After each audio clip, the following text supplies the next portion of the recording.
Hi everybody, Pat from Spot 4 Connections here again. Did you ever notice how sometimes you get, maybe you decide that you would like to buy a red Volkswagen, and you're looking around as you're driving and you can't see a red Volkswagen anywhere. Much as you try to find one, there's none. And you think this must be the most rare car on earth. And then you go buy one, and after you get it home, you're driving on the expressway and every other car is a red Volkswagen. You know what I mean? We've all had that experience. So this week seems to have a theme for me. It revolves around customer service. So there's been a few things that I'll share with you in a minute, but this is today I was stumbling along on Yahoo and I found this on Yahoo Business. And the article is called Lead, Nurture, or Get Out of the Way. And it's by Robert Miskoff. It was on Yahoo Business today. Now, his focus in this article is on nurturing, lead nurturing on the front end. So when you just got a lead, has come into your email system or something, and how do you nurture that lead so that eventually, hopefully, they'll become a customer. And we all know kind of the idea is send them information, like a little drip campaign or whatever. But I think the important thing to remember is that the nurturing part, you want to take care of this lead if you ever want it to become a customer. And so you don't just send information, you want to send information that they're looking for, that they find valuable, that will actually help them somehow. Find out what the problem is and give them some information to help them. Yesterday we kind of talked about the cookies, giving somebody something to nurture them. That's another thing. Well, and he did emphasize how a lot of times companies, big companies more so, consider this a cost and not an investment, and how incorrect that is, that you really need to put time and effort into nurturing these people early on. And then I agree with all that, but then I have my week, okay?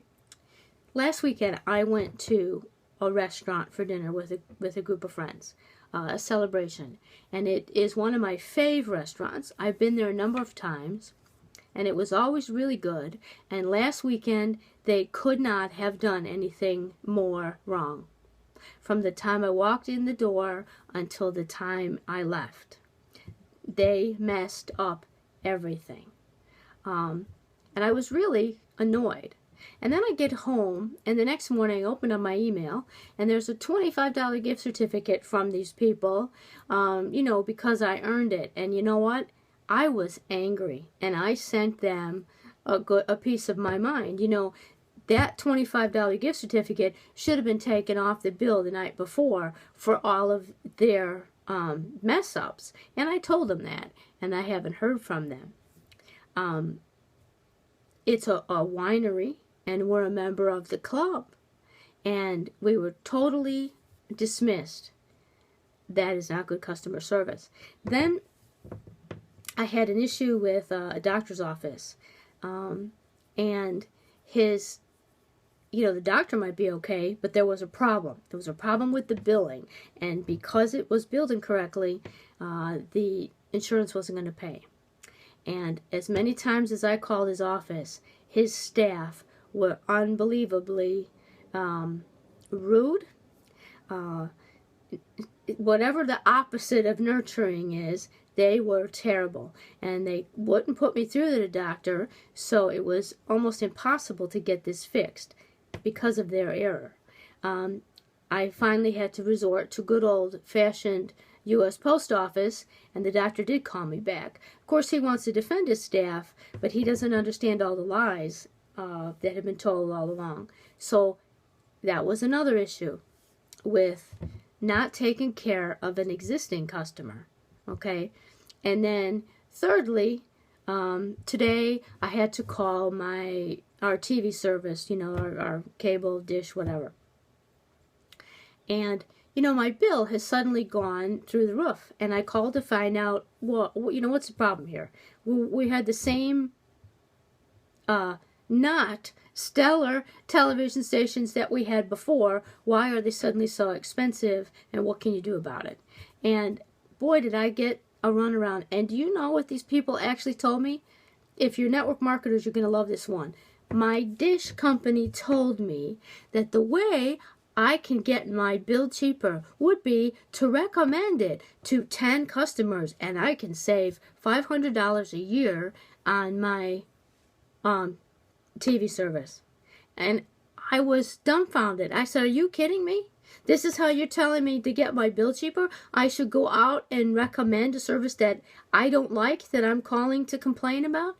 Oh my God, I've heard it all. So, again, I said to them, you offer all the deals to new customers. You are not taking care of your existing customers. And if you can't do something for me, I'm going to have to go somewhere else where they do the same thing and put it all on the front end and don't take care of the existing customers.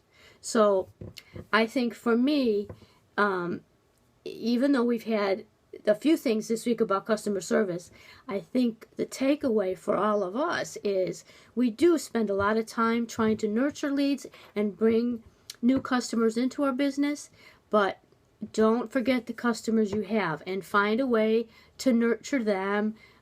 If it's sending a cookie, maybe it's calling them up. We talked yesterday about maybe you could offer a half hour of your time for coaching or whatever. Maybe that would be an offer that existing customers could use as well. So keep it in mind. I think there was a lot of lessons come up this week that all kind of went around that same theme. But if you don't take care of people, they will find someone who will. So that's my thought for today. I hope that helps you in your business. Talk to you later. Have a great weekend.